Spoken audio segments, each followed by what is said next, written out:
আজ বিকেলে সবাই মিলে বেরিয়ে পড়েছিলাম জগন্নাথ দেব দর্শনের উদ্দেশ্যে। এই যে আমার দিদি, মাসি, জিজু, মা, বোন, আমি আর গোপু সোনা।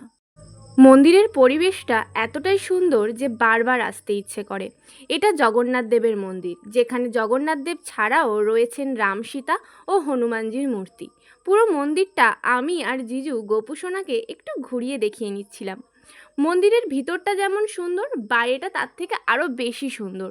জগন্নাথ মন্দিরের পাশাপাশি এখানে আরও কয়েকটি মন্দির রয়েছে, সেইগুলো আমরা দর্শন করে নিচ্ছিলাম। এখানে স্পষ্ট করেই লেখা ছিল যে মন্দিরের ভিতরে কোনো রকম ছবি বা ভিডিও তোলা যাবে না, কিন্তু আমি সেটা না দেখেই সমস্ত ভিডিও ছবি তুলে নিয়ে চলে এসেছি।